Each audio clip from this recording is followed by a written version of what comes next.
Karibu katika ibada ya pili. Leo siku ya Jumapili tarehe 27 Oktoba 2019. Somo la leo kichwa chake ni kifupi sana. Kichwa cha somo la leo ni mpinga Kristo. Kichwa cha somo la leo ni kifupi tu, ni mpinga Kristo. Naomba tuanze kwa maandiko. Lakini katika maandiko yetu tutayagawa katika vipengele vinne ili kusudi tuelewe.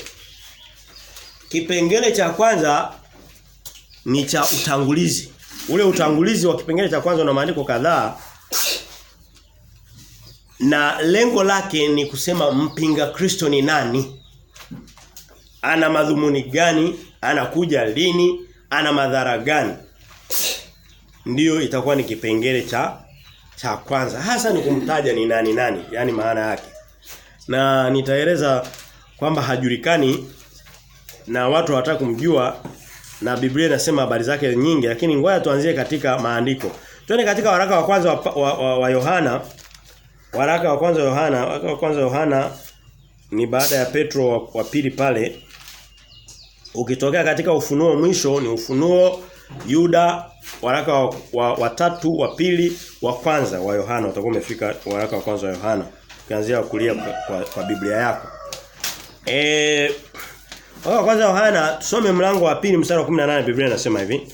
Mlango wa pili mstari wa 18, Biblia inasema hivi. Anasema watoto, ni wakati wa mwisho, na kama vile mlivyosikia kwamba mpinga Kristo yuaja, hata sasa wapinga Kristo wengi wamekwisha kuwapo.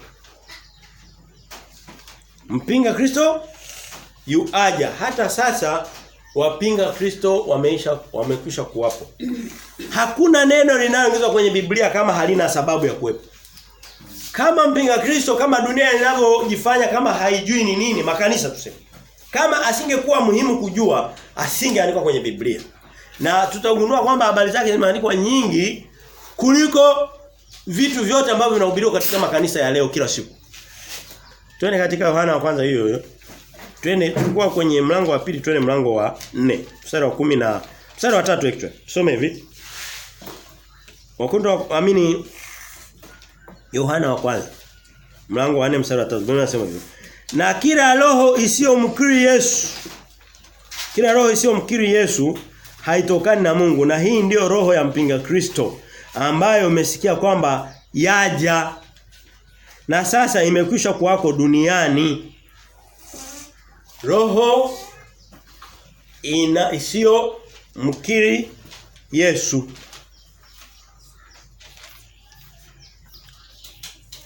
Roho isiyomkiri Yesu. Kama kuna mtu ambaye labda hayuko vizuri, anaweza anaruhusiwa kutoka. Ambaye anajisikia labda anauma, ana uhuru wa kutoka. Tutaendelea. Kwa hiyo anasema mpinga Kristo yuaja na roho yake iko duniani. Sasa tunaona ni mstari wa pili ndani tu ya kitabu kimoja kinaongeleza habari. Twende katika, tulikuwa kwenye mlango wa pili, tulikuwa mlango wa 4 wa Yohana wa kwanza, twende mlango wa pili tena. Kwa sababu tulikuwa kwenye mlango wa pili tukaja wa 4, sasa turudi mlango wa pili. Mstari wa 22 Biblia inasema hivi. Anasema ni nani aliye mwongo ila yeye akanaye ya kuwa Yesu ni Kristo?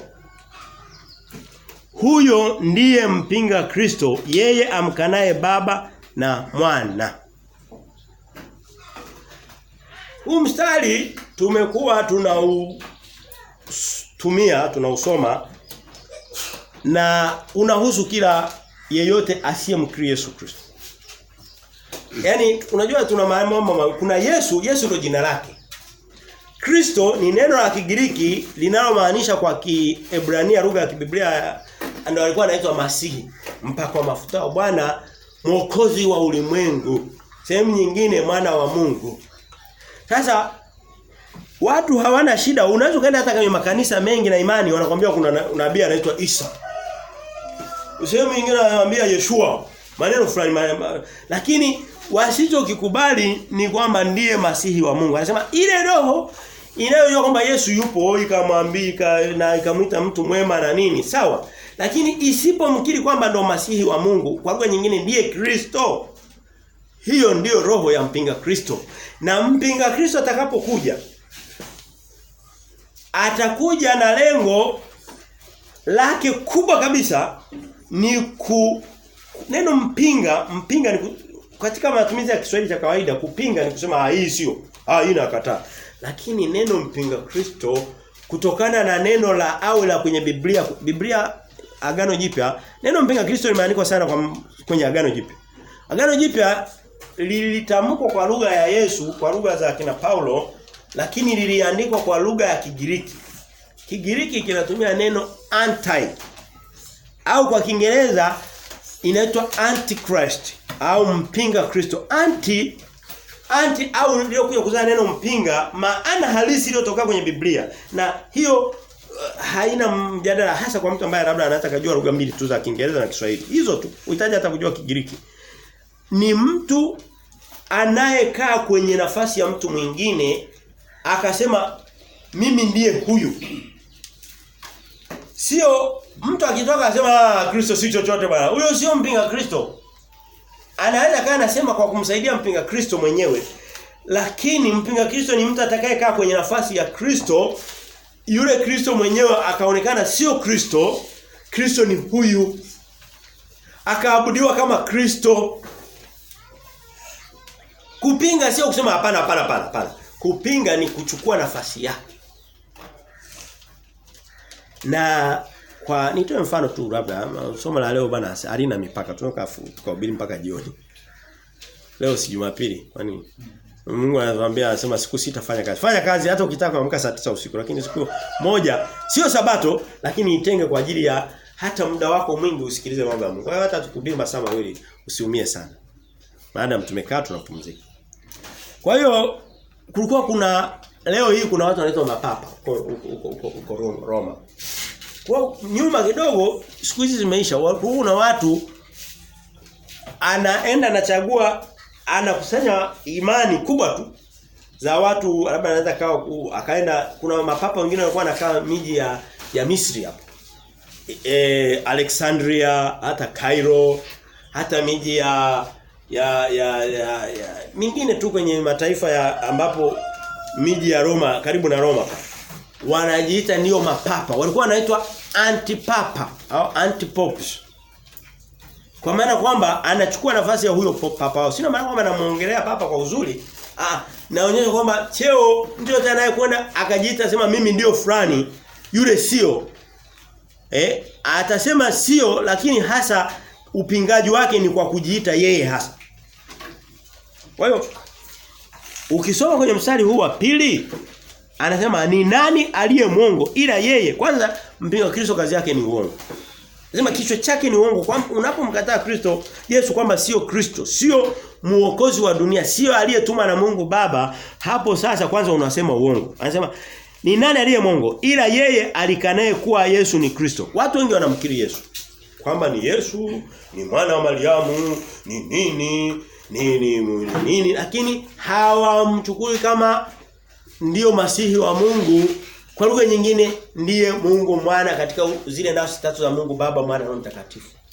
Leo hii ndani ya makanisa tena yanaitwa ya kirokole, ya kiimani. Sasa hivi watu hata imani ya utatu wa Mungu Baba na Mwana na Mtakatifu. Biblia inasema wako watatu washuhudiao mbinguni. Mbinguni wako watatu tu. Mungu Baba, Neno na Roho Mtakatifu. Hayo maandiko sio hasomi Biblia. Na iko katika Yohana hii mlango wa 5 mstari wa 7. Watu wanaikataa hiyo nayo. Lengo lake, na tutakuja kuona mbele somo linavyoendelea, ni kujaribu kumtoa Kristo katika nafasi yake. Na tushakuongelea vita. Kuna vitu vinaitwa vita vya Magedoni. Vita piganwa, lengo kubwa ni kuikataa nafasi ya Kristo. Ya Yesu kwamba yeye ndio Kristo, ndio mpako wa mafuta wa Bwana, ndio Mungu katika nafsi ya kibinadamu, Mungu mwana. Sasa unaweza kusema kwamba hii habari yake ni nini? Habari yake ni kubwa kwa sababu gani? Mungu, Biblia inasema alimtuma Yesu Kristo ili kusudi awe mkombozi wa dunia yote. Sasa ukishamtoa Yesu kwenye nafasi yake, tayari kazi yako umeichukua dunia yote, hata wale wenye tabia ya kuamini umewatupa katika maangamizi kwenye jehanamu ya moto. Kwa hiyo doctrine ya mpinga Kristo ni doctrine kubwa kwa sababu ndio sehemu pekee unaweza ukapiga ukombozi ukauondoa kwenye nafasi yake. Unaweza ukahubiri nafasi ya uongo, injili za uongo na nini? Sawa, wale watu watapona kwa sababu watakuwa wanasikiliza ukweli sehemu nyingine. Lakini ukisha mfuta Yesu kwenye nafasi yake, umeitupa dunia katika giza. Lakini haishii hapo. Mpinga Kristo hataishia katika kuitupa dunia katika giza. Hata kabla hajawa na nguvu, dunia haimtaki Yesu yenyewe. Haihitaji mpinga Kristo kumkataa Kristo. Dunia yenyewe haimtaki Kristo. Kwa hiyo haihitajiki mpinga Kristo, madhara yake makubwa tutakuja kuona. Pia ataitesa dunia karibu yote kwa nguvu nyingi sana. Anasema ataikanyaga kwa miguu yake. Na sana atawakanyaga wa Kristo. Anasema watakapowafukuza katika mji huu, kimbilia katika mji mwingine. Wa Kristo wa Tanzania kwa sababu wamelala wamesinzia, hakuna naye watafuta. Hakuna mtu anayetafuta wa Kristo wa Tanzania. Hayupo. Kwa sababu wanaongea vitu ambavyo dunia inataka kuvisikia. Paulo alikuwa anatafutwa, hakuna Mkristo. Hakuna uwezo kusikia sisi kuna mchungaji anatafutwa sisi, hapana, labda awe amekwepa kodi. Akiwa amekwepa kodi atatafutwa, lakini hatafutwi kwa sababu amehubiri kweli ya Mungu ikawaudhi. Kwa sababu kwa hiyo mpinga Kristo atakachokifanya akishaondoa nguvu ya Kristo. Akishaondoa nguvu ya Kristo, wale sasa wachache watakao kuwa wanamtafuta Kristo miongoni mwake atawatesa. Kuna kitu kinaitwa dhiki kuu, ndiye atakuwa msimamizi wa kitu kinaitwa dhiki kuu, the great tribulation. Na dhiki kuu itakuwa inaisumbua dunia na Wakristo waliomwamini Yesu. Tutaona kwenye maandiko. Hem, tuende katika maandiko yanayofuata. Tuende katika Yohana, tulikuwa kwenye nyaraka za Yohana. Sasa tuende katika Injili. Injili ya Yohana mlango wa 5. Yohana mlango wa 5 mstari wa 43. Biblia inasema hivi. Yohana 5:43 Biblia inasema. Anasema hivi. Walakini Yesu akisema mwenyewe, hapa ni Yesu anahubiri. Anasema mimi nimekuja kwa jina la Baba yangu, wala ninyi hamnipokei. Mwingine atakuja kwa jina lake mwenyewe, mtampokea huyo. Anasema mimi kama Kristo aliyetumwa na Baba nimekuja, dunia haimpokei Yesu. Haimtaki. Anasema lakini atakuja mwingine, huyo mtampokea. Tena atakuja kwa jina. Mpinga Kristo hatatuma na mwingine. Sana atatumwa na shetani. Tuko tunaeleza kwamba Biblia inamsema mpinga Kristo. Hem, tuende katika Zaburi. Zaburi ya 2 mlango wa 2. Zaburi ya 2 mlango wa 2. Leo hii watu makanisa wa Kristo hawajui kwamba kuna mpango wa mamlaka za dunia na wafalme na falme za dunia na nini ziko zinapigana dhidi.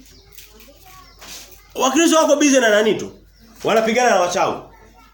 Utaona kwenye maandiko yote hatujisikia mchawi. Tunasikia mamlaka. Mlango wa 2 Zaburi mstari wa 2 anasema hivi. Zaburi ya 2 mlango wa 2. Zaburi mlango wa 2 mstari wa 2 na wa 3 anasema hivi. Wafalme wa dunia wanajipanga. Mtu anapojipanga wewe muogope. Na wakuu wanafanya shauri pamoja juu ya Bwana. Kuna shauri kubwa la wafalme wa ulimwengu huu. Wafalme wa dunia nini? Biblia inasema wafalme inaongelea mamlaka zote.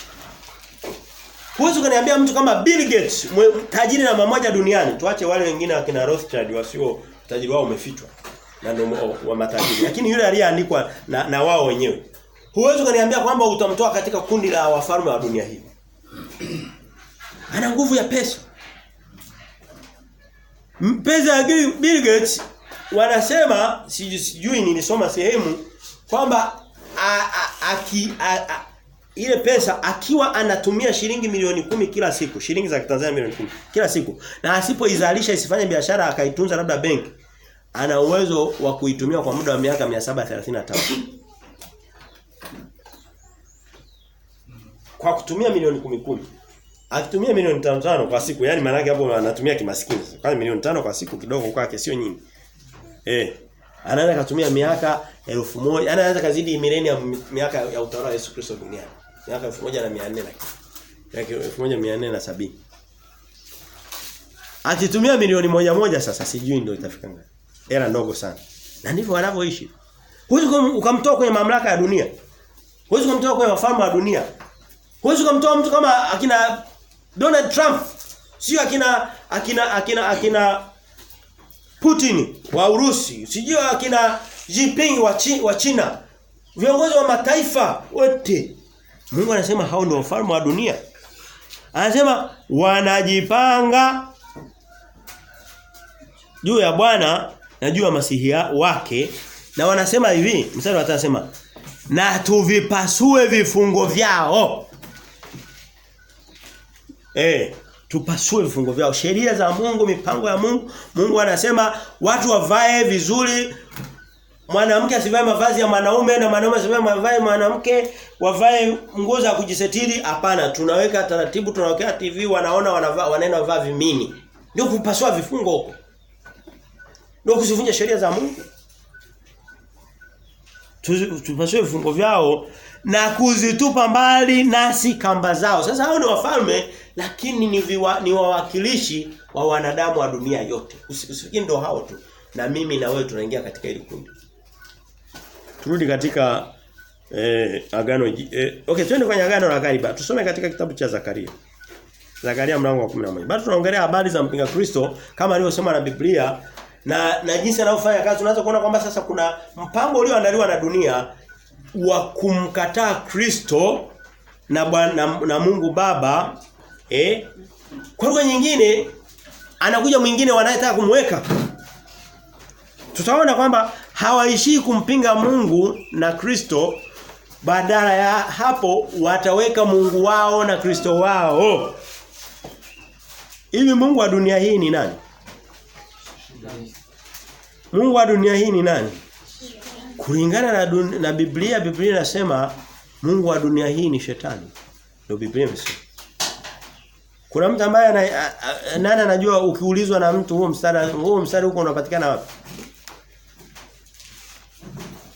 Sehemu nyingi tu, lakini waziwazi kabisa ni Wakorintho wa pili mlango wa pili. Twende pale ili kusudi tukumbushane kidogo. Wakorintho wa pili mlango wa pili Biblia inasema hivi. Anasema ambao Wakorintho wa pili mlango wa 4 mstari wa 4 ndio nimesema. Wakorintho wa pili mlango wa 4 mstari wa 4 anasema ambao ndani yao Mungu wa dunia hii amepofusha fikira zao wasiamini isiwazukie nuru ya injili ya utukufu wa Kristo. Mungu wa dunia. Kwa hiyo wanajitafutia Mungu wao, wanatafuta na masihi wao. Ndio tutakuja kugundua kwamba atakuwa anaitwa mpinga Kristo au aliyekaa kwenye nafasi ya Kristo. Wanakuwa na Mungu wao kwa sababu ni Mungu wa dunia. Haitoshi, lazima watafute na Kristo wao sasa. Kwa sababu kuna Mungu wa kweli na Kristo wa kweli. Mungu wa kweli tumeona Mungu wa dunia hii na mamlaka za dunia anakuwa ni Mungu wa dunia hii ni shetani. Sasa anayetafutwa inabidi atafutwe na Kristo wa dunia hii, ndo atakuwa ni mpinga Kristo wa kukaa kwenye hiyo nafasi. Hem, tusome katika kitabu cha Zakaria. Zakaria ni kitabu cha pili kutoka kwenye mwishoni kabisa mwa agano la kale. Ukifika kwenye Mathayo agano jipya utarudi nyuma Malaki, kabla ya Malaki na Zakaria. Zakaria mlango ule wa 11 mstari ule wa 12 nitasoma maandiko tuanze 15. Nitasoma maandiko mengi kwa pamoja alafu tutatafakari. Anasema hivi. Anasema Bwana akaniambia jitwalie tena vyombo vya mchungaji. Yesu anaitwa mchungaji mwema. Biblia inasema Yesu anasema mimi ni mchungaji mwema. Anasema jitwalie tena vyombo vya mchungaji mpumbavu. Yesu anasema mimi ni mchungaji mwema, lakini Zakaria yuko ananena katika roho, anaongelea habari za mchungaji mpumbavu.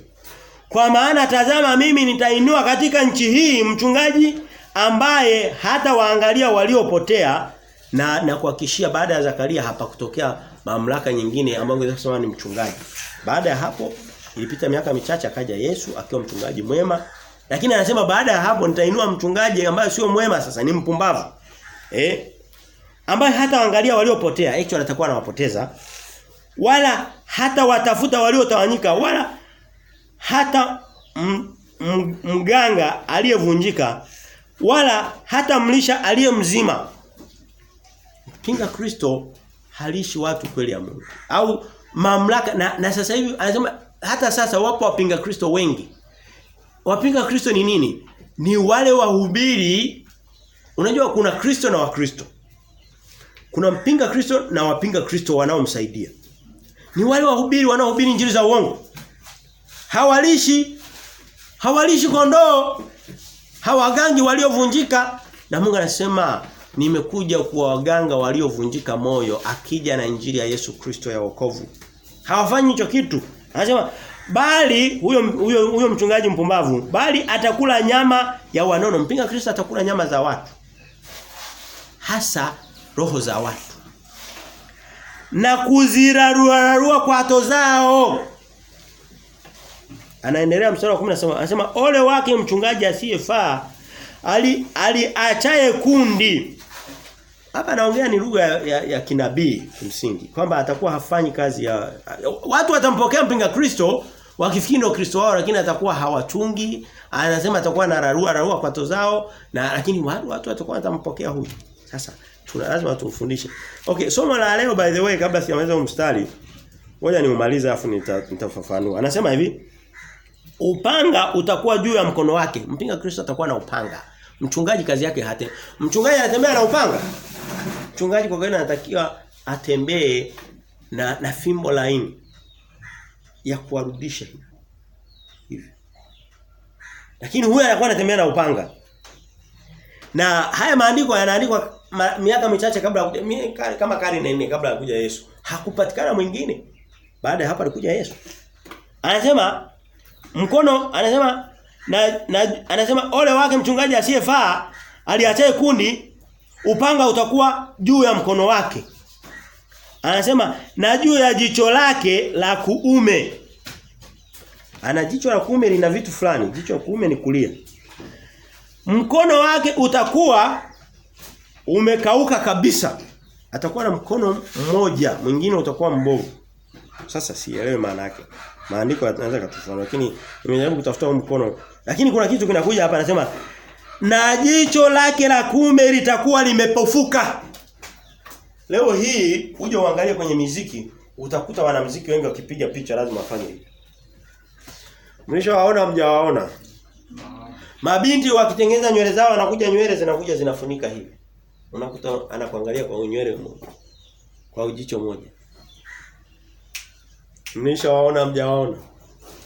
Jicho lake ni lugha ya picha. Sio kwamba nywele zitapofusha jicho lakini ni kwamba tunamwabudu, tunamuunga mkono, tunampokea, tunamkubali huyu mwenye jicho moja. Huyu ni picha ndio mpinga Kristo.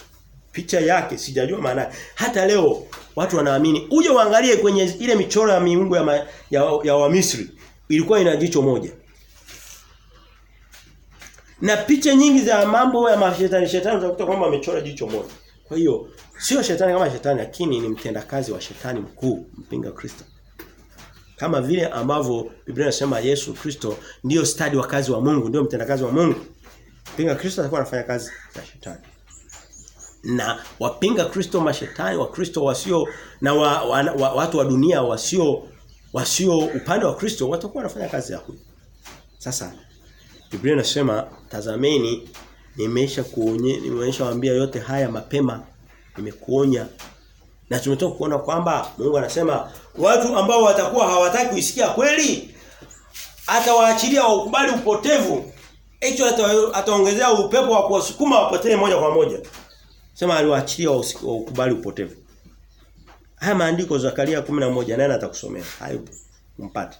Zakaria ni nini kwa watu? Wao wataishia tu kupiga picha zenye jicho moja limefunika hivi, lakini ukimwambia Zakaria anachosema, huko hatutaki, tunataka tutufanye hivi. Kristo wengi tu. Watu wa dunia wengi tu. Wakristo wako gizani kuhusu habari za mpinga Kristo au Kristo wa uongo na mahubiri yake na kazi zake na upotevu wake. Wao wanataka wakienda kanisani wasisikie habari za mpinga Kristo na jicho lake bovu, wanataka kufika wachukue vitambaa vyeupe waanze kurukaruka tu. Haikusaidii. Anasema kwa sababu mlikataa kweli mkao mnajifurahisha. Kwani zile nyimbo hazifurahisha za vitambaa? Tunataka kusoma katika wa Thessalonike wa pili mlango wa pili mstari wa 11. Anasema walikataa kweli wakawa wanajifurahisha katika nini? Katika tu udhalimu. Bwana. Waambie wasome mlango wa 11 wa Zakaria. Hawataki. Anasema basi Mungu anawaacha wapotee. Anasema walikuwa wanajifurahisha katika udhalimu.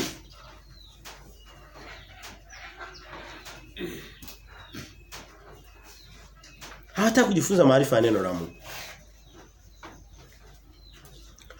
Maandalizi ya kumsimika mpinga Kristo yalikuwepo tangia hata wakati wa Kristo. Kwa sababu Biblia inasema hata sasa wapinga Kristo wameshafika. Yaani unajua hii kusudi Kristo afike hapa. Lazima Wakristo wafike kwanza, wajenge ngome, watengeneze ndio Kristo anashuka. Biblia inasema hivi, mtakapokusanyika 2 watatu katika jina langu ndipo na mimi nitatua katikati yenu. Kristo haji tu akakaa kwenye miti pale. Japo napo ni papa. Kama vile ambavyo ili kusudi Kristo aje asimikwe, lazima Wakristo, watu wanaomwamini Kristo, wanaoitwa kwa jina lake waje. Ili kusudi mpinga Kristo aje naye akae atawale na kutamalaki, lazima wapinga Kristo, watu wanaombeba, wanaomwamini, waje nao wafanye mambo yao. Waje manabii wa uongo wahubiri uongo. Waje watu wanaohubiri nyimbo na ukuzi na uchafu. Mtu anakuja kuimba mbele amevaa kinguo mpaka unaona bora kahaba kuliko yeye. Lakini yeye tuko tunamwimbia Yesu. Tu hapana. Uongo tu. Roho ya mpinga Kristo ndiyo inayowapa wahubiri wa leo kitu cha kuhubiri. Sasa hivi kuna Biblia karibu zote zimebadilishwa maana, karibu zote zinaitwa kwa lugha ya Kiingereza inaitwa New World Order Bible Versions au tafsiri za kizazi cha sasa hivi sijui. Mshaziona barua Biblia za kizazi kipya, mshasikia hizo habari. Zipo. Na hata hizi tunazotumia hizi SUV tumeshaona zina mchanganya Yesu na shetani. Wote wanaitwa mwana wa asubuhi, si hivi tu gani? Tunaona ukilinganisha Ufunuo na Isaya 12. Tafajiri. Sasa hayo ndio wale wapinga Kristo wanaosema Yohana kwamba wameshakuepo duniani, ila wakishafika wakaweka mpango halisi, basi mpinga Kristo ndo atakuja sasa atatawala. Anasema mmesikia mpinga Kristo yuko mmoja yuaja. Anasema lakini hata sasa wapinga Kristo washakuepo duniani. Yaani wako wanamwandalia kiti. Ili kusudi rais afike lazima wapite watu wamwandalie. Rais hawezi kafika wa kwanza, lazima hao wa mwisho kutua. Watu washaka mazingira. Mpinga Kristo atakuja baada ya kuwa wapinga Kristo wadogo wahubiri wa uongo, waimbaji wa uongo, injili za uongo, watu wanaojivuna, watu wasiotaka kusikia sauti ya Mungu, watawale na kutamalaki. Mpinga Kristo anakuja anatua katikati. Ndio maana yake. Na kwa hiyo tumeona point ya kwanza ya kumueleza ni nani, tunamwona katika Agano la Kale, Agano Jipya. Sehemu nyingine wanamtaja moja kwa moja kwa majina, sehemu nyingine anaitwa mchungaji mbaya. Yesu anasema ni mtu mwingine atakayekuja, mimi nimekuja hamnitaki, yeye atakuja mwingine, alikuwa anaongelea huyo. Sasa pointi ya pili na ni fupi kidogo kuliko ile iliyotangulia, inasema tulikuwa tunamtafuta mpinga Kristo ni nani? Atakuja kufanya nini? Mpinga Kristo ataunganisha dunia kwa kutumia vitu viwili, serikali moja na dini moja. Imani moja na serikali moja. Unajua leo hii vitu vinavyo mwanadamu ana sehemu mbili. Kila mwanadamu ana sehemu mbili. Ana mwili, ana na roho. mwili wako na mwili wangu kimsingi anayeuhudumia na kuongoza na kuisimamia ni serikali. Ndiye anatoa maji ya kunywa, anatoa miundombinu ya maji, ndio anatoa miundombinu ya elimu, hospitali. Yote hivyo vinahusu mwili. Kwa hiyo serikali, ukishaishika serikali utakuwa umeshika mwili wa mwanadamu. Anasema pia ataiunganisha kwa jinsi ya dini. Dini kazi yake ni kuhudumia roho. Kwa hiyo atashikwa serikali moja, maana yake ameshika miili ya wanadamu wote. Ataunganisha tia kwa dini au imani moja, atakuwa ameshika roho za wanadamu. Hem, tusome maandiko. Na maandalizi ya hiyo kitu sasa hivi nilikuwa naangalia kuna kitu kinaitwa Global Government Summit au serikali ya dunia ni kama kilele cha serikali ya dunia kinafanyika kila mwaka kwenye mji wa Dubai. Kwenye mji wa Dubai marais wa madunia mataifa ya duniani marais wa ngoja niongee Kiswahili fasaha. Marais wa mataifa ya dunia wanakutana pale kwenye kitu kinaitwa Global Government Summit au kilele cha serikali ya dunia. Ilianza mwaka 2013. Juzi nilikuwa naangalia video nisome ni nini. Rais mmoja wapo nimeona anahutubia pale alikuwa Rais Kagame wa Rwanda. Lakini shaona marais wa Kiafrika na wa Ulaya na nini wako wako kwenye kilele cha serikali ya dunia. Hivi vitu ni vya kufikirika, havifikiriki, vinaonekana kwa macho. Nenda kwenye video zako. Nenda kwenye YouTube utaona. Utasikia kuna kitu kinaitwa Umoja wa Mataifa. Umoja wa Ulaya, Umoja wa Amerika, Umoja wa Afrika, Umoja wa Afrika Mashariki. Ni vitu vinaunganisha mamlaka za dunia. Vitu vinaunganisha nini? Mamlaka za dunia, serikali za dunia.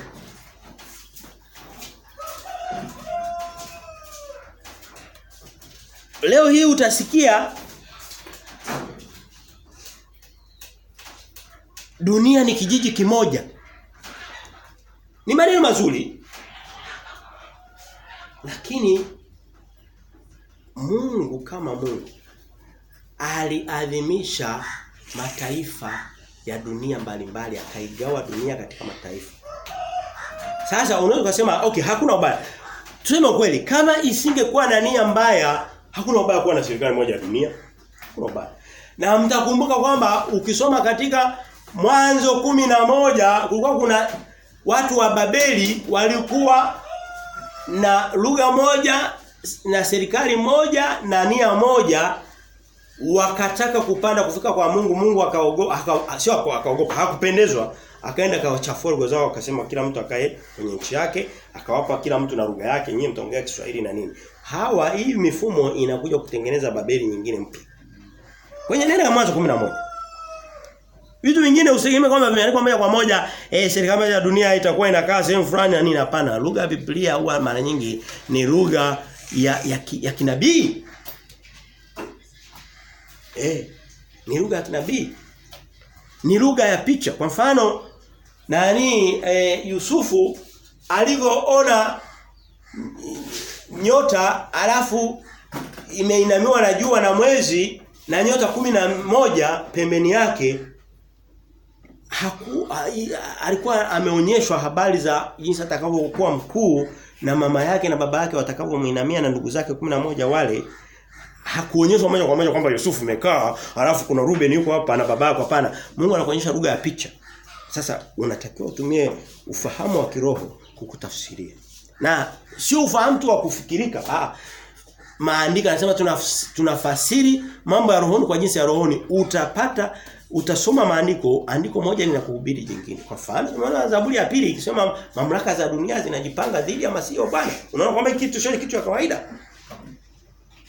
Zaburi iliyoandikwa miaka mingi sana iliyopita.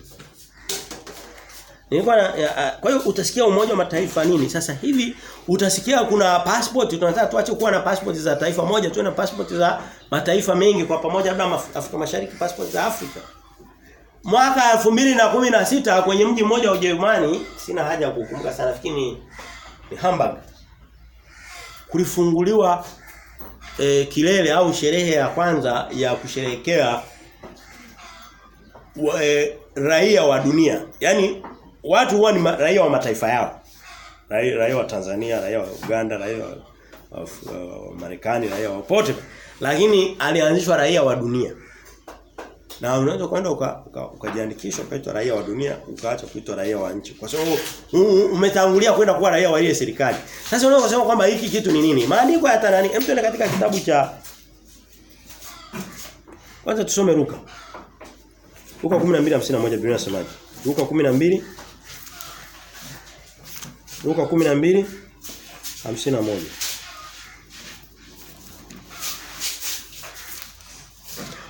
Watu wanakuambia umoja ni kitu kizuri. Sawa, umoja sio kitu kibaya. Na mimi sina tatizo na umoja, lakini tuangalie umoja tunaungana vipi. Anasema Luka 12 anasema hivi, mstari wa 51 Luka huyo. Mungu anasema actually Kristo anaongea, Luka anaandika maandiko. Kristo anaongea mwenyewe kinywani. Anasema hivi, Yesu Kristo anaongea, Bwana Yesu Kristo anaongea. Luka 12 mstari wa 51 Biblia inasema, anasema Yesu anasema, "Je, mwadhani ya kwamba nimekuja kuleta amani duniani?" Leo hii wanakuambia tunatafuta serikali moja ya dunia na mamlaka moja ya dunia kusudi tuwe na amani moja ya dunia. Yesu anasema hapana, mimi katika vitu vyote vile unileta sio amani.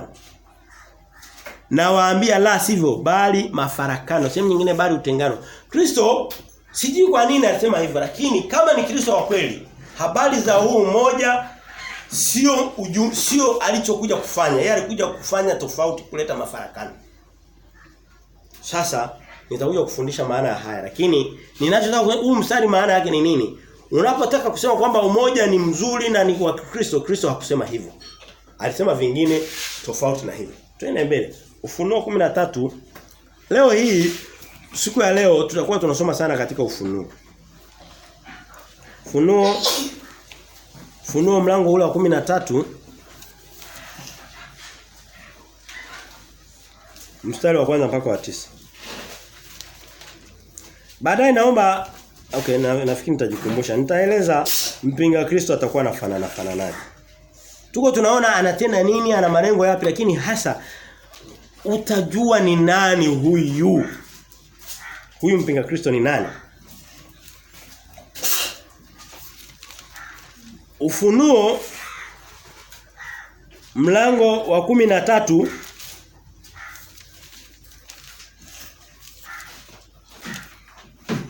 mstari wa kwanza anasema hivi. Kuanzia 1 toa.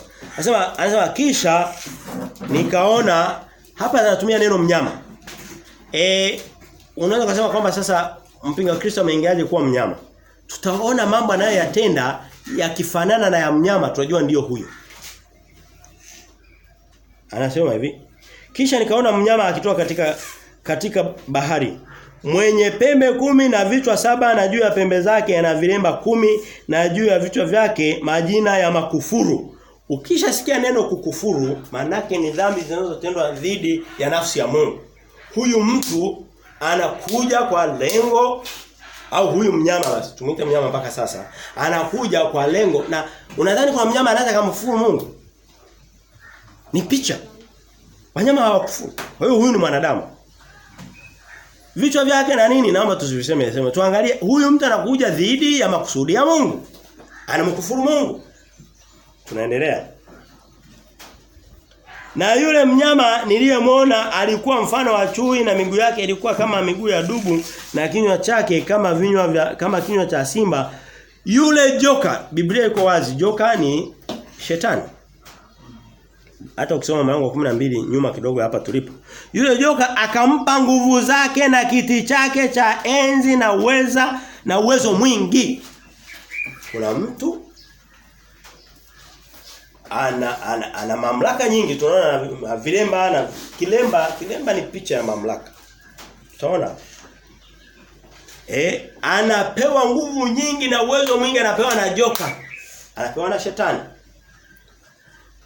Wakristo wanakuambia hivi vitu havituhusu. Sasa jamani, unapigana na shetani yupi? Shetani yuko anafanya kazi. Kuanzia kwenye Agano la Kale na anaeleza anachofanya. Alafu unasema kwamba haikuhusu vipi?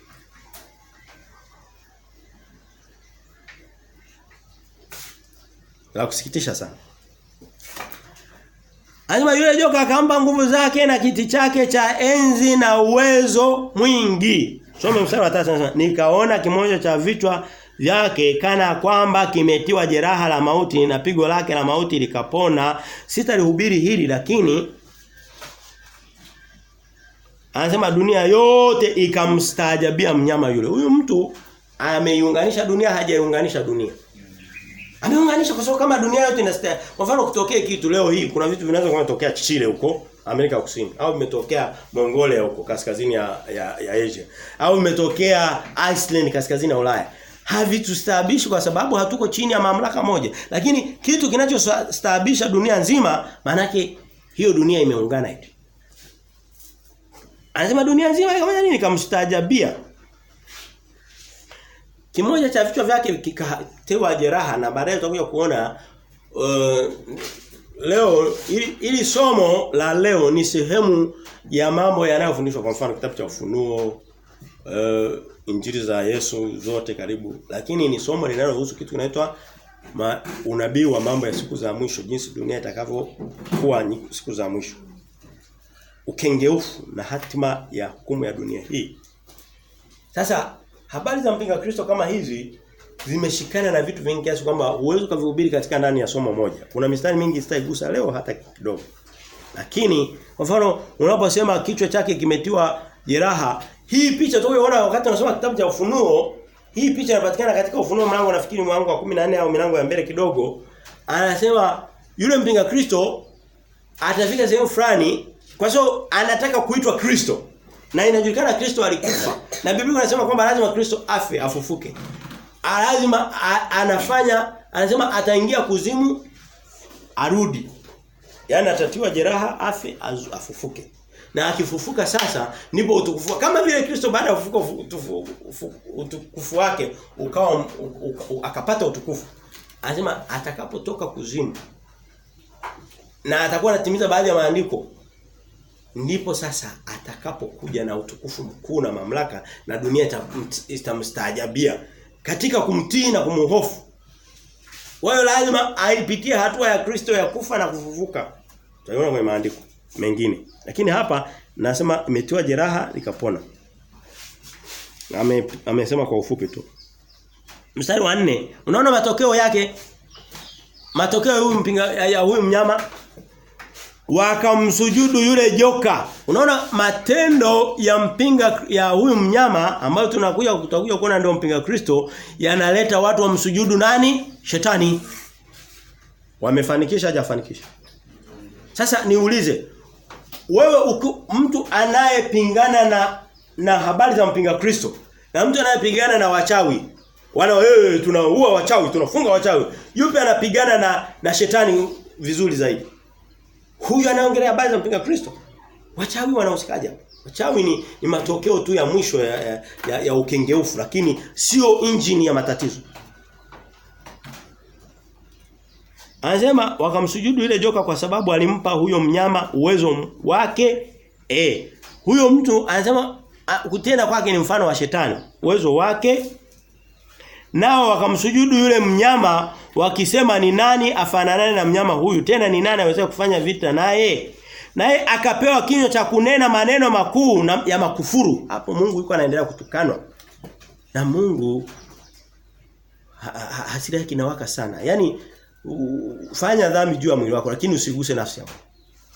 Anasema mambo yote, madhambi za watu wote zitasamehewa, lakini yeyote atakayesema uovu dhidi ya Roho Mtakatifu wa Mungu hatasamehewa katika ulimwengu wa sasa hivi. Kwa sababu Mungu anasema fulani kuna dhambi hazisamehe kama hii. Makufuru. Akapewa uwezo wa kufanya kazi yake miezi 42. Tulishasema miaka 3.5. Akafunua kinywa chake amtukane Mungu. Hapa kuna vita vikubwa sana dhidi ya Mungu na masihi wake. Na kulitukana jina lake na maskani yake, anazitukana na mbingu, nao wakao mbinguni. Mstari wa 7. Tena akapewa kufanya vita na watakatifu. Sasa leo hii watakatifu kibiblia ni watu waliomwamini Yesu Kristo. huyu mtu atakuwa anapambana na Mungu, lakini kimsingi anayemuona mbele yake, unapambana na Mungu sana sana unatafuta unaona wa Kristo. Anapambana na wa Kristo.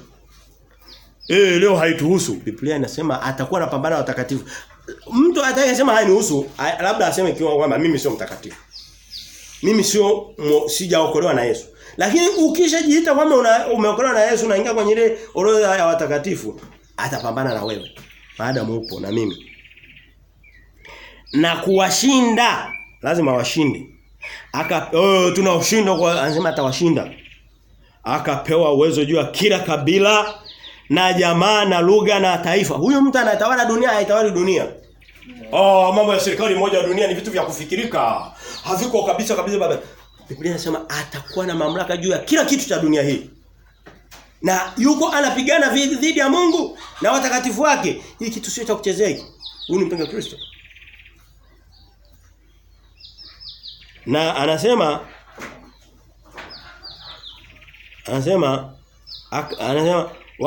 juu ya kila kabila na juu ya lugha na kila taifa. Msema anasema na watu wote wakao juu ya nchi. Akisema nchi hana maana nchi ya Tanzania, anasema dunia hii. Juu ya nchi maana yake ni juu ya dunia, uso wa dunia. Watamsujudu. Hiki sio kitu muhimu sana. Wewe umefika sehemu fulani dunia nzima inamsujudu huyo na anamkufuru Mungu. Uniambie ni vitu vya kuchezea hivyo? Lakini makanisa ni usingizi mzuri tu, wamesinzia vizuri tu. Na ukiligusa umetukana, umeongea utakataka tu. Umeongea takataka. Lakini Mungu anasema haya ndio maneno yenye uzima. Anaendelea. Watu wote wa dunia hii wakamsujudu, kila hasa sasa anawataja. Kila ambaye jina lake halikuandika katika kitabu cha uzima wa mwana kondoo aliyechinjwa tangu kuwekwa misingi ya dunia. Sasa hapa unaweza ukajifurahisha ukasema kwamba kwa sababu jina langu limeandikwa sitamsujudu. Anasema ni mawili, utachagua. Humjui, anaua mwili wako. Anawakata watu vichwa. Sina muda wa kwenda kwenye Ufunuo mlango wa 6. Yaani wasio msujudu sio kwamba ataondoka tu anasema wengine wanataka msujudu, wengine hatutaki. Hapana, unachagua. Usiyeandikwa kwenye kitabu cha uzima wa milele unamsujudu vizuri. Huna shida. Uliyeandikwa aliyeokoka kweli sasa, sio alienda kanisani. Maisha yake yanakuwa hatarini. Anasema anateswa, anapigwa. Lakini Yesu alisema kwa wale watakao kuwa wanajua sasa kinachoendelea, watatakiwa kama wapo wakati huo inatokea, wawe wameisha kimbia. Kuna sehemu patakuwa kuna nafuu, kwa mfano huko kwenye mapango mfano anaweza sikupata kwa sababu atakuwa na mipaka, atakuwa ni mwanadamu. Na tunamwona huyu mtu anatawala kiserikali sawa na lugha na nini za dunia na nini.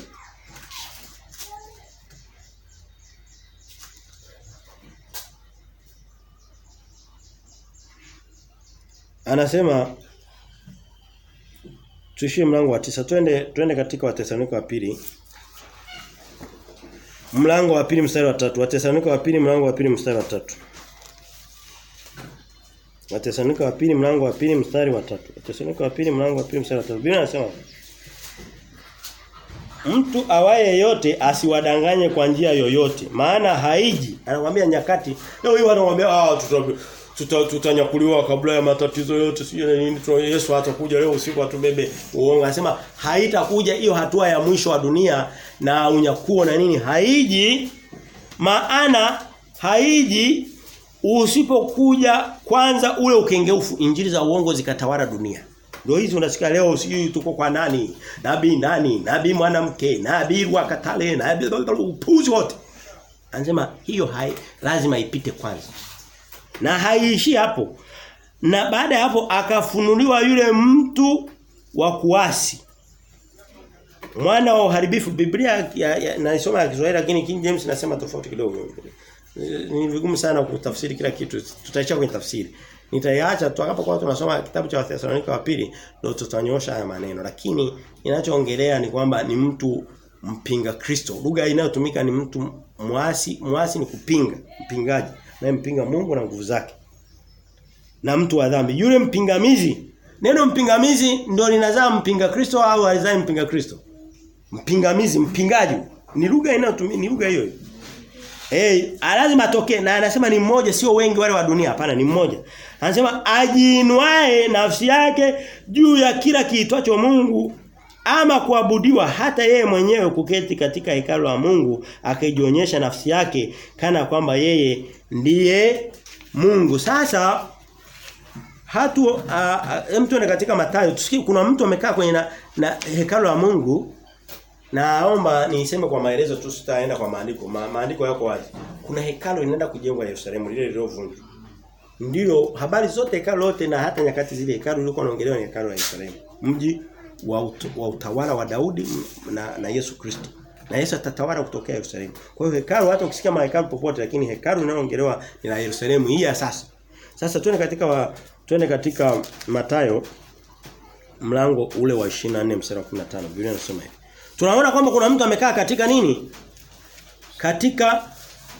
Katika hekalu, anaabudiwa kama Mungu, yani yeye ndo ameshafanywa Mungu. Katika Mathayo mlango ule wa, tungeweza kusoma hata kwenye Marko 13, Luka 11, lakini tusome kwenye Mathayo. Mathayo 20 na tunasema nini? Mathayo 24 mstari wa 15 anasema hivi. Basi hapo mtakapoliona chukizo la uharibifu, kitu kiovu, kitu chenye kuchukiza, kipingamizi, lililonenwa na nabii Danieli. Hivi vitu havijaanza leo, vimeanza nyakati za mwanzo. Babeli inaanza kuonekana mwanzo, alafu inakuja kupata nguvu wakati wa nabii Daniel. Limesimama katika patakatifu. Picha ya patakatifu, unaweza kusema labda ni barabarani, ongelea sehemu ya hekalu la Mungu. Litakapokuwa limesimama, na anasema asomaye na afahamu, alihisi kwamba watu watakuwa wafahamu. Ndipo walio katika Uyahudi wakimbilie milimani. Kimsingi ndio kipindi ambacho sasa unatakiwa uanze kukimbia. Sasa hivi huwezi kukimbia.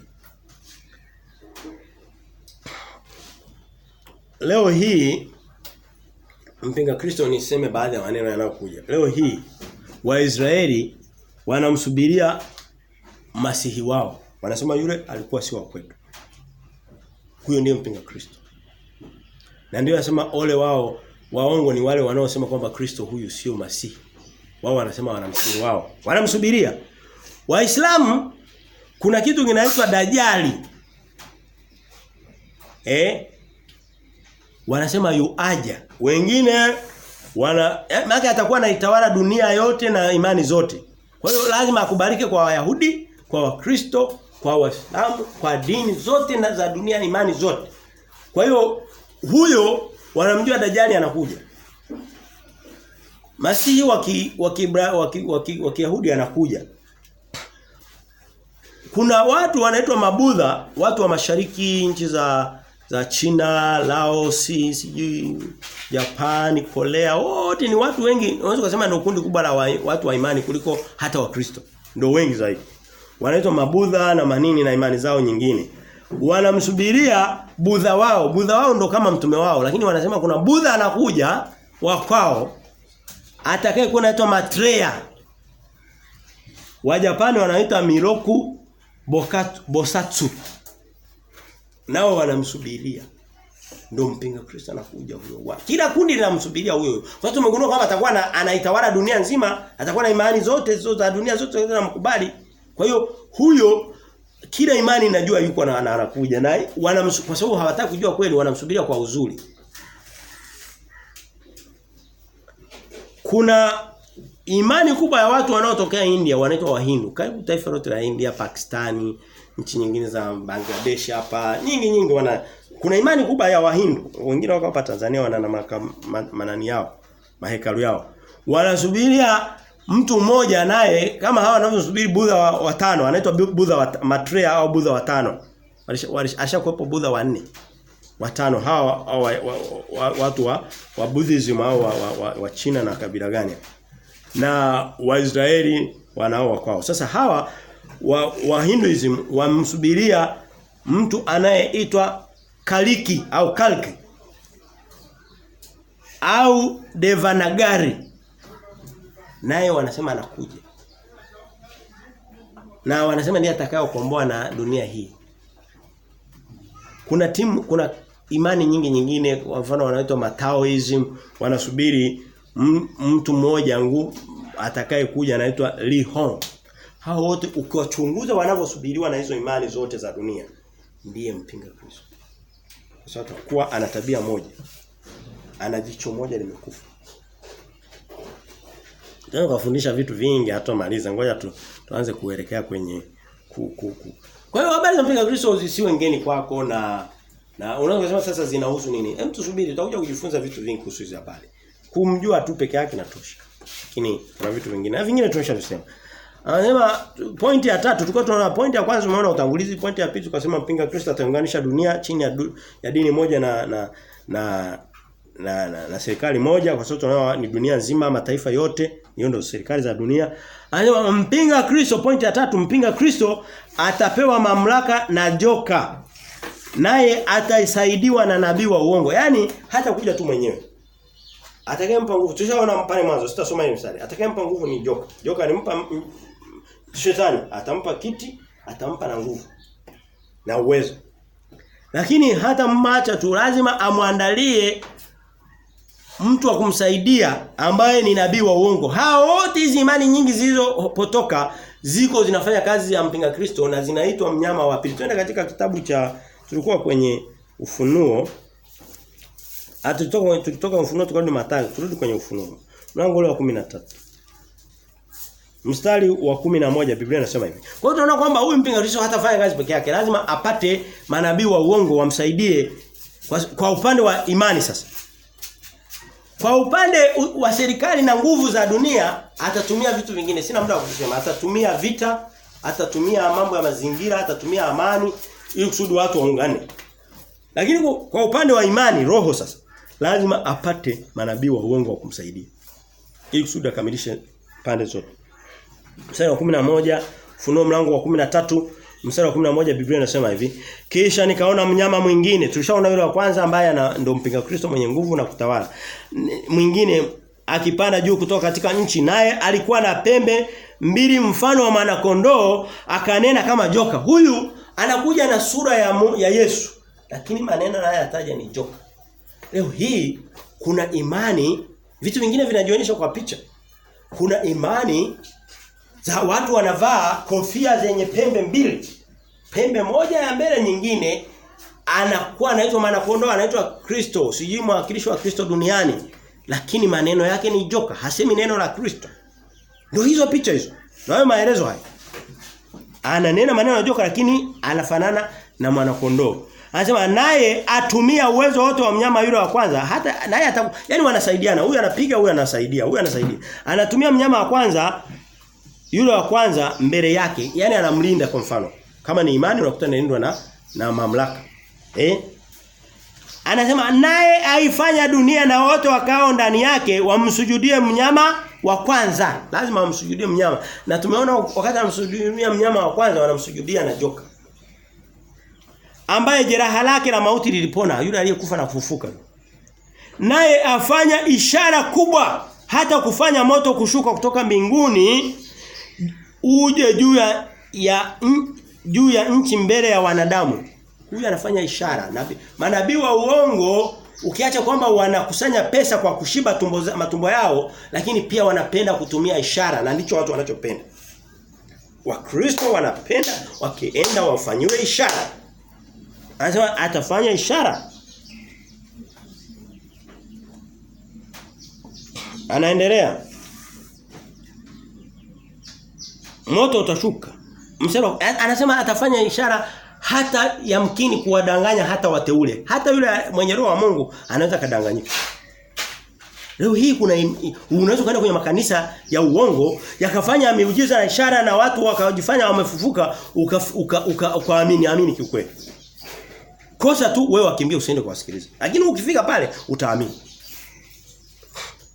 Mstari wa 15 anasema akapewa kutia pumzi katika ile sanamu ya mnyama. Hata anasema mstari wa 14 naye awakosesha wale wakao juu ya nchi. Huyu mtu atakuwa malengo yake ni mchungaji mbaya anayewakosesha. Ni wachungaji wa leo waongo. Wanaokosesha watu walioko juu ya nchi. Wote yani sio mmoja mmoja. Anasema kwa ishara zile alizopewa kuzifanya mbele ya huyo mnyama. Atatumia zile ishara. Leo hii makanisa yanatumia ishara kwa lengo la kukosesha watu. Aliyekuwa na jeraha na kupona. Mstari wa 15 anasema hivi, akapewa kutia pumzi katika ile sanamu ya mnyama. Hata ile sanamu ya mnyama inene na kuwafanya hao wote wasioisujudu sanamu ya mnyama wauawe. Hapa kuna mauaji. Kuna sanamu ya mnyama. Hii sanamu ya mnyama, yule mnyama atakuwa ni binadamu. Atakuwa na mamlaka. Labda unaweza kusema mtu kama alivyokuwa ameinuka. Leo hii kuna mamlaka za dunia. Kuna mapapa leo. Namkini ule atakuwa ni kiongozi wa serikali. Ila watakuwa wanafanya kazi pamoja. Serikali moja ya dunia. Leo hii ukisema kuna na movie kabisa naweza nikaonyesha. Wayahudi wanamsubiria masihi wao, wanasema hata kuja kwa picha ya imani. Atakuja kama mfalme wa dunia, yani wa kukomboa kupigana. Yani atakuwa ni kiongozi wa dunia. Na ndicho walipokuana na Yesu. Yesu alikuja anaongea vya rohoni, wao walikuwa wanataka awachukue Warumi, awakanyage, waue, afu waenjoy maisha. Walitaka mfalme, walitaka mtu anayefanana na Daudi anakateka watu na majeshi lakini ya kisasa zaidi. Ndicho wanachosema Masihi atakuja hivyo, hata kuja katika picha ya Kristo ya udhaifu. Amepanda mwanapunda, anataka aje mwenye nguvu. Kwa hiyo anasema hivi mstari wa 15, kwa hiyo huyu atakuwa ni mnyama, ni mwanadamu huyu wa kwanza na wa pili. Lakini wa pili ni picha ya mtu mmoja lakini ni wengi. Manabii wa Mungu ni wengi. Lakini huyu ni mmoja wa kwanza. Sasa huyu watamfanyia nini? Anasema watamfanyia image. Image Kiswahili chake ni sanamu. Na watu waiabudu kwa sababu yule akiwa popote unaweza kushindwa kumwabudu kwa sababu yuko mbali, lakini wanasema ile sanamu yake itasambaa dunia nzima, watu wote waiabudu.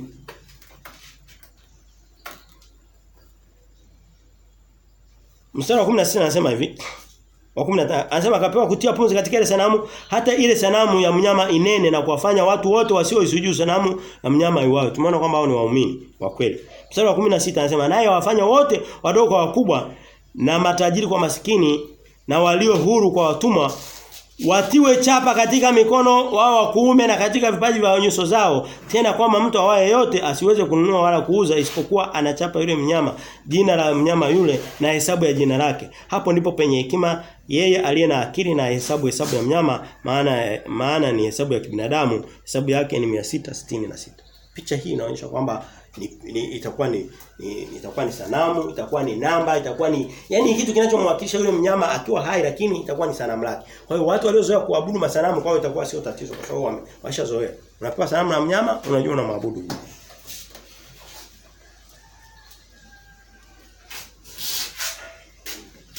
Mwisho kabisa, sehemu ya mwisho.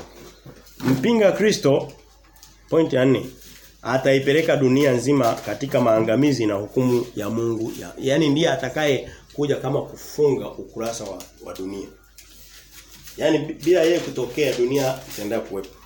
Kwa hiyo mpaka awepo. Hem tusome katika mistari michache tu. Ufunuo tulikuwa 13 twende 14. 14 mstari wa 10 Ufunuo 14 mstari wa 9 anasema hivi.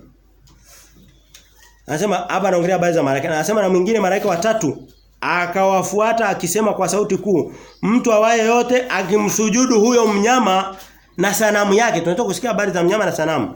Ikitokea akamsujudu. Na tumeona dunia nzima itakuwa na sujudu isipokuwa wale waliookoka kweli kweli waliomjua Yesu Kristo. Anasema na kuipokea chapa katika paji ya uso wake au katika mkono wake, yeye naye atakunywa katika mvinyo wa ghadhabu ya Mungu iliyotengenezwa pasipo kuchanganywa na maji katika kikombe na hasira yake, naye atateswa kwa moto wa kiberiti mbele ya malaika na watakatifu na mbele ya mwana-kondoo. Mtu akishavuviwa na mnyama huyu na mpinga Kristo, anaweza akapona akarudi kwa Yesu? Hapana, anasema yeyote aliyepokea ile. Kwa Kristo hataka kusikia hizo habari ili kusudi waje wabebe vizuri. Ili kusudi wadanganywe. Twende katika Ufunuo ulikuwa 10 na kwa tunafunga 19. Ufunuo 19 mstari wa 20 anasema hivi. Anasema yule mnyama, sikiliza sasa hatima ya mnyama. Yule mnyama akakamatwa na yule nabii wa uongo ambaye tunatoka kuona kwamba mnyama wa kwanza, mnyama wa pili, lakini pia akiitwa nabii wa uongo. Pamoja naye yeye aliyezifanya hizo ishara mbele yake, wote hao wawili, ambazo kwa hizo aliwadanganya watu wale walioipokea ile chapa, ambao tumeona nao wanahukumiwa pamoja ya huyo mnyama. Nao walioisujudia wanaingizwa na walioisujudia sanamu ya sasa. Hao wawili na hawa wengine wakatupwa wangali hai katika lile ziwa la moto liwakalo kwa kiberiti. Kwa hiyo unaona kwamba mpinga Kristo hata kama atawapa watu imani wakala wakashiba wadanga, lakini hatimaye watabebwa yeye na nabii wa uongo na watu wote waliowakubali wakawapokea na kutupwa katika ziwa la moto, hukumu ya Mungu. Ni vita hivi. Twende mlango wa 20. Mstari wa 10. Biblia inasema 20:10 anasema na yule ibilisi mwenye kuwadanganya sasa. Maki hao walidanganya. Hao walikuwa binadamu wakadanganywa na wakadanganya wengine. Sasa wanatangulia kwenye hukumu. Mstari wa 20 na yule ibilisi mwenye kuwadanganya akatupa katika lile ziwa la moto na kiberiti alimo yule mnyama na yule nabii wa uongo, nao watateswa mchana na usiku hata milele na milele. Unaona kwamba hawa sio watu wazuri. Yaani wamechukuliwa na ibilisi wakatupwa na ibilisi nayo unganishwa nao wanatupwa katika ziwa la moto. Tumalizie kwa Ufunuo 20:14 huu mstari wa mwisho. Ufunuo 20 mstari wa 14 na 15 Biblia inasema. Ufunuo 20:14-15 anasema. Anasema mauti na kuzimu zikatupwa katika ile ziwa la moto. Naona kwamba ziwa la moto ndio linakuwa finali ya kila kitu. Hii ndiyo mauti ya pili, yani hilo ziwa la moto, na iwapo mtu yeyote hakuonekana ameandikwa katika kile kitabu cha uzima atatupa katika ile ziwa la moto. Unaona kwamba sasa ametangulia mnyama, akatupa nabii wa uongo, akatupa ibilisi, na hawa wote ambao tumeona kwamba wanadamu waliokuwa wameandikwa na mnyama hawana nafasi tena ya kurudi kwa Kristo. Hawamo kwenye kitabu cha uzima wa milele, wanaunganishwa na hawa wote wanatupa katika ziwa la moto. Na Biblia inasema kisha nikaona mbingu mpya na nchi mpya. Habari za dunia inaisha hapo. Habari za mpinga Kristo tumesikia. Tutasikia tena katika kitabu cha Ufunuo. Tujifunze, tuache kudanganywa kirahisi. Lengo la dunia na shetani ni kudanganya na kuwahadaa wanadamu, lakini njia pekee ni kuisikia kweli kama hii, hata kama inachoma, hata kama inachosha, lakini ni muhimu sana kumjua Mungu na kujua kweli yake. Yameandikwa ili kusudi tujue na tupone. Tosha hapa. Baba, mbinguni tukushukuru kwa marafiki zako. Asante kwa neno la leo. Tunaomba Mungu likawe halisi, likatujenge badala ya kutubomoa. Ukatusaidie Mungu katika kusimama katika njia za kupendezazo. Mungu, naomba baraka zako kwa kila mmoja ajihudhurishe. Naomba ulinzi wako, naomba ushindi dhidi ya dhambi, dhidi ya majaribu, dhidi ya uovu. Mungu, bariki kila mmoja hata wiki na tutangulia mbele yetu. Mungu uwe pamoja nasi. Asiwepo wa kuugua, asiwepo wa kujikwaa, asiwepo wa kuumia, bali Mungu katukusanye katika uzima wa miili na roho katika utumishi wako. Wabariki na wote waliotufuatilia kutoka mbali. Kwa damu ya Yesu Kristo mfalme wa ajabu tunashukuru na kuamini na kupokea. Amen.